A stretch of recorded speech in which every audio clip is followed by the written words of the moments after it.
ammaan booda silla paartiin kaabaa kibbatti baadiyyaatti sabaaf sablammii hundi amantaa hundi kutaan hawaasaa hundi miseensa keessatti ta'e gaaffiin saboota hundaa karaa wal simuun akka deebii argatu kan taasise paartii badhaadhinaati. Paartiin akkasii seenaa Itoophiyaa keessatti hin turre amma yoona. Kanaan adda isa taasisa paartii kana. Paartii kana saboonni hundumtuu akka miseensa ta'an maaltu isa godhe? Yaada mo'ataa qabaachuu isaati. Yaada saba hunda qabsoofsisu. Hordoftoota amantaa hunda qabsoofsisu. Hundaaf deebii kennu waan ta'eef paartiin badhaadhinaa. Paartiin kun paartii adda ta'edha. Akka nama tokkotti bagan paartii kana keessatti miseensa ta'e, bagan keessatti qabsaa'e, bagan amma lubbuun koo jirtutti aarsaan barbaachisu kaffalee fi paartiin keessatti qabsaa'u paartii kanadha. Sababni isaa paartii sirrii waan ta'eef. Paartii saba keenya Oromiyaa, Itoophiyaa sadarkaa olaanaatti ceessu waan ta'eef. Itti boonna jechaadha ittiin qaanofna. Ittiin qaanofna. Paartii yaadama olaanaa qabate waan ta'eef yaadan warri injifachuu dadhaban jalqaba ganama gaafa bu'uureffamurraa kaasanii bu'uura isaarratti duula hamaa irratti gaggeessan. Maqaballeessii ammana hin jedhamne irratti gaggeessan. Maqaballeessiin ammana hin jedhamne paartii badhaadhinaa irratti gaggeeffameera. Maal jedhanii sirni federaalaa diiguudhaaf dhufee jedhan. Warra kanaan dura sirna federaalaa awwaalan faana ta'aniit sirna federaalaa diiguudhaaf sabummaa diiguudhaaf eenyummaa oromummaa diiguudhaaf jedhanii duula ammana hin jedhamne maqaballeessii ammana hin jedhamne paartii keenya irratti kan gaggeeffame.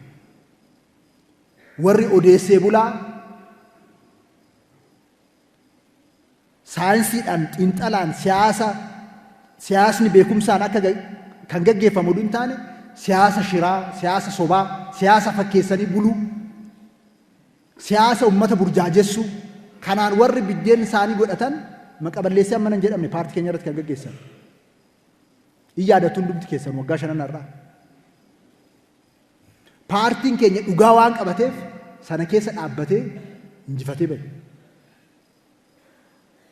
Sirna federaalawaa dhugaa biyya kana keessatti bu'uureessee naannolee haaraa 4 hundeessee mirga sabaaf sablammootaa kabachiisee naannolee keessatti kanaan dura jeneraalli irratti ramadamee koloneelli irratti ramadamee kan asifachi godhamu hin taane naannoleen mirga guutuu qabaatanii heera mootummaatiin akka of bulchan godhee eenyummaan oromummaa kan itti qaaneffamu hin taane kan itti kabajamu akka ta'u irreessi waggaa 150 awwaalame Finfinneetti deebi'ee hora irreechatti akka irreeffannu gochuudhaan muummee ministeerri keenya paartiin keenya kana raawwachuudhaan paartii sabdaneessa ta'uusaa gochaan agarsiise paartiin badhaadhinaa. Maqaballeessiin irratti godhamaa ture sun soba ta'uusaa sobdoonni sun sobduu ta'uusaanii gochaan agarsiise paartiin badhaadhinaa. Akka paartiin kun duubatti hin deebine waan baraniif maqaballeessiidhaan itti gadi ba'an. Nama meeqa dogoggorsan? Nama meeqa karaarraa maksan jarri kun? Paartiin keenya garuu eenyummaan sabummaa, eenyummaa Itoophiyaawummaa faana kan wal dhiitu hin taane, eenyummaa sabummaa fi eenyummaan Itoophiyaawummaa jedhee wal simsiisee mirga sabootaa kabajee mirga waliinii immoo akka ummataatti akka Itoophiyaatti qabnu akka dhugoomu kabajni sun akka dhufuuf xiiqeffatee faallaa humnoota badii kanaa dhaabbatee yaada isaa kana ummataaf dhiyeessee kanaan hoogganamee jijjiirama qabatamaa paartii fidedha paartiin keenya. Kanaaf warra sirna federaalaa diiga jedhu sanas olola sobaatiin deemaa turan sanas kan karaatti hambise warra immoo lakki qe'ee abbaa keenyatu nuuf mala jedhanii warra fokkoraa turan jarri kun arafaadha irraa konkolaachisneetu borutti dabarra warra jedhanis akka hin danda'amne gochaan itti agarsiisee qeen akka abbaa qabdu qeen qee dhugaa qeen qee sabaaf sablammootaa qee walqixxummaa qee bilisummaa malee qee garee wayii irratti moo akka hin taane gochaan agarsiisee sirna cimaa kan lafatti bu'uuresse paartii keessan paartii badhaadhinaati. Baga abbaa paartii kanaa taatanis ni jechuudha.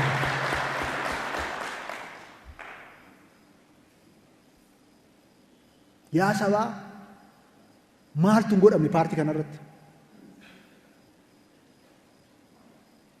Maaliif paartiin kun haala kanaan cimee karaa yoo qabate maal akka fiduu danda'u itti mul'ateera jaratti. Inoolleef kinoo cimee as ga'ee jira. Inoolleef kinoo injifatee kallattii maraan ummatoof cinaa hiriirsee injifannoo irraa injifannootti ce'aa jira. Kanaafidha gaaffii hundaaf paartii deebii qabateedha kan jennuuf jecha. Gama dinagdeetiin kanaan dura maqaa qonnaan bulaa keenyatiin kakatamaa kan ture.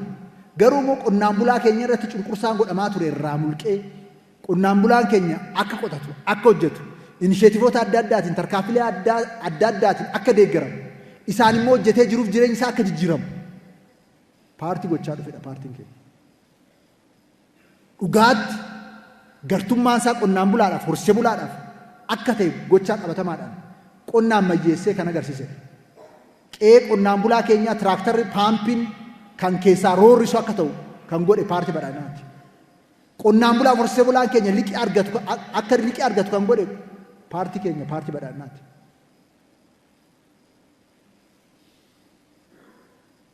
Gama turizimiitiin, gama indastiriitiin, gama hundaanuu jijjiiramni olaanaan akka dhufu kan godhe paartii keenya.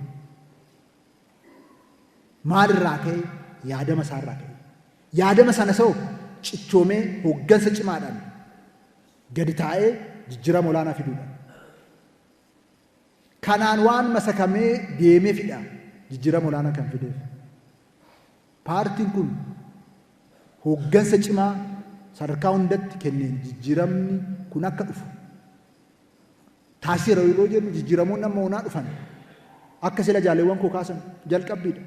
Karaa dheeraan nu hafu. Garuu immoo yaadamoonni keenya sun sirrii ta'uu isaanii karaa kanaan yaadamoota kanaan deemnee yoo cimnee hojjenne naamusaan yoo deemne badhaadhina hunda galeessa ta'e biyya keenya keessatti akka dhugoomsinu gochaa qabatamaadhaan paartii agarsiisedha paartiin keenya.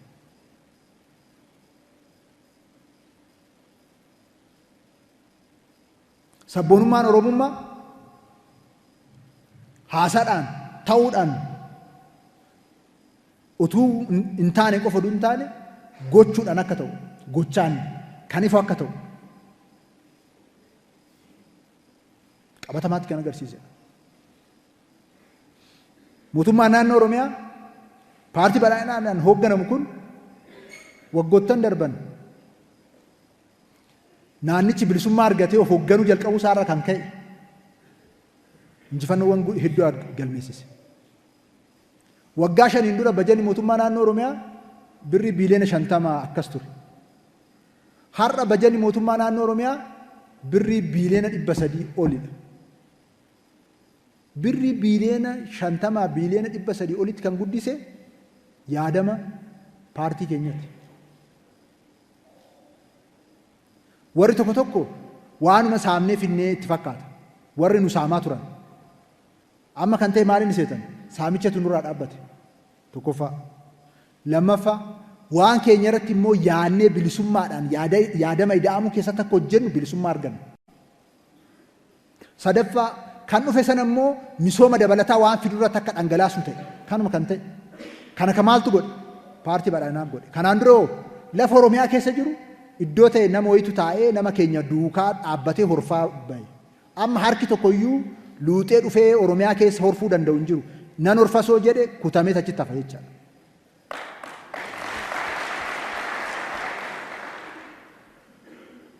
Kana biiliyoonni 300 immoo baay'ee miti. Waggaa dhiyoo keessatti bajanni mootummaa naannoo Oromiyaa tiriliyoonootaan akka lakkaa'amu shakkii tokko hin qaban. Maaliif ummata jabaatee hojjetu qabeenya dilbii waan qabnuuf ummata jabaatee hojjetu sana kan ammaan dura isa sakaalee dhorke yaadama ijaarama sirrii dhabuu isaati. Amma bajanni isaa dachaa 5 akka guddatu kan isa godhe yaadama sirriidhaan hoogganamuu isaati. Bilisummaa hanga tokko dhandhamuu jalqabuu isaati. Qormaata kana hunda keessatti ammana kan inni guddateef. Waggaa 5 dura banneen barnoota Oromiyaa keessa turan naannoo 14,000ti. Har'a bu'uura boruu manni keenya tajaajila lammummaadhaan hojjete mootummaan hojjete hundi walitti dha'amee manni barnoota Oromiyaa keessatti qabnu 35,000 ol darbee jira. Dachaadhaa oliin guddate manni barnootaa keenya. Giddugalli fayyaa akkasitti guddatee jira. Daandiin babal'atee jira. Industiriin babal'ataa jira. Magaalommuun hanga tokko karaa qabataa jira. Kana gochuudhaan sabboonummaan Oromummaa keenya gochaan akka lafa qabatu taasisee jira paartiin badhaadhinaa.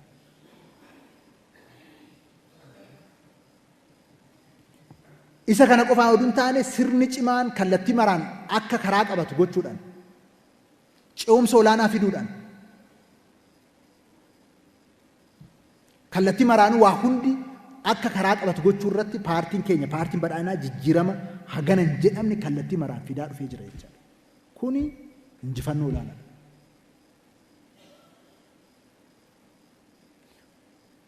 Qaama lamatu diigamuu Oromiyaa hawwaa ture. Tokkoffaa gowwaan keenya tokko tokko sobaan olola sobaatiin warri odeessee bulaa walitti baquudhaa Oromiyaan diigamuudhaafi maaloo ta'uudhaafi jedhee ummata burjaajessaa ture. Oromiyaan hin diigamne amma Oromiyaan gandatti gadi bu'ee ganda cimaa ijaarrataa jira. Mootummaa 7,000 ol hundeessine amma gandarratti. Paartii badhaadhinaati kan godhe.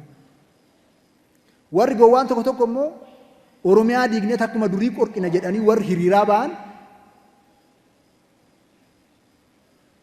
Oromiyaan akka ijaaramu akka cimu kana keessatti fedhii uummata Oromoo fedhii sabaaf sablammoota uummattoota Itoophiyaa akka milkeessu qabatamaatti akka dhugoomuu taasifamee jira jechuudha. Sirni cimaan akka jiraatu taasifamee jira. Bara kana mootummaa gandarratti nu hundeessine kun akka salphaatti hin ilaalina. Warraaqsa guddaadha kun. Ammaan booda Oromiyaa sochoosuun hin danda'amu. Namni Oromiyaa nan diiga jedhee yaadu mootummaa 7,232 ol diiguu qaba jechaadha.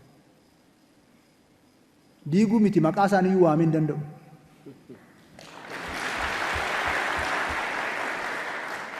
Uummanni keenya lafarratti utubamee jira. Kan kaleessa Haayilee Fidaan faan ijaaramuu jechaa turan sun qabsaa'onni keenya ijaaramuu jechaa turan sun qabatamaatti gochaa qabatamaadhaan lafarratti ijaaramee utubamee jira. Kan uummanni keenya waajjira isaa cimsuudhaan hoggansa achitti ramadamee cimsuudhaan hayyoota achitti gadisanii bu'an kana jajjabeessuudhaan lafa qabachuu qaba. Lafa qabatee jiruuf jireenya uummata keenya jijjiiruu qaba. Tajaajila uummata keenyaa dhugoomsuu qaba. Tarkaanfilee addaa akka qabaman hunda dhugoomsee badhaadhina gandoota Oromiyaa hunda keessatti dhugoomsuu qaba. Ce'umsa dinagdee olaanaa dhugoomsuu qaba. Kana paartii badhaadhinaatu godhe. Mootummaa cimaa ijaarraa jennee kan dhaadachaa ture sana gochaa qabatamaadhaan paartiin keenya lafa kaa'ee jira jechuudha. Uummanni keenya barnootaaf teknooloojiidhaan akka cimu taasisee jira. Dinagdeedhaan akka sila taasisee jira. Kana maaltu godhe? Yaada injifataa qabaachuu keenya. Yaadama guutuu ta'e qabaachuu keenya. Kana maaltu godhe? Hoggansa gattaa'ee karaa saayinsawaa ta'een yaadama ifa ta'e gaaffilee jiran hundaaf deebii kennuu danda'u hoggansa lafa kaawwaan qabaanneefidha. Uummanni Oromoo kun kaleessas qabsaa ture. Waan lama waan dhabeef qabsoo isaa injifachuu dadhabe. Tokkoffaaf inni duraa jaarmiyaa dhabuu isaati. Lammataan immoo hoggansa ga'umsa qabu. Hoggansa ga'umsa olaanaadhaan uummata fuudhee fuulduratti deemu dhabuu isaati.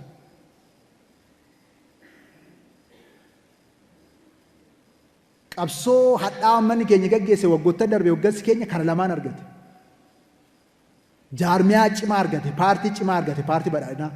Uummanni Oromoo sabaaf sablammoonni hundumtuu waliin ta'e keessatti gamtaadhaan fedhii walootiif kan keessatti qabsaa argate. Lammataa immoo hoogganaa cimaa sammuu olaanaa qabu, halkanii guyyaa barreessu, ga'umsa cimaadhaan hoogganu, gadameessa uummata keenya keessaa bahe looreeta nagaa addunyaa Dooktar Abiy Ahmed qabaate uummanni keenya. Kanaqa kan jijjiirama fidu. Hooggantoonni Itoophiyaa akka Itoophiyaa maayidhaan beeksisaa turan kanaan dura.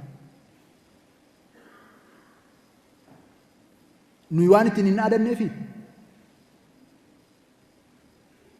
hin beekne koo kaan maal akka godhan. Hoogganaan uummata keenya keessaa bahe, hoogganaan paartii keenyaa garuu uummata keenya, naannoo keenya, uummata Itoophiyaa addunyaa irratti waan hedduudhaan beeksise. Hoogganaan looreeta nagaa addunyaa ta'e eenyu? Isintu baasi kana. Addunyaa irratti kanaan waamame jalqaba nagaa buusuudhaan. Hooggansa nagaa buusu. Kanaan immoo addunyaa irratti fudhatama argate, kabaja argate oran. Biyya qamadii kadhachuudhaan fi kadhaadhaan fi hiikoof fakkeenya hiyyummaa taate turte sana keessatti immoo qamadii qotee nu qochisiisee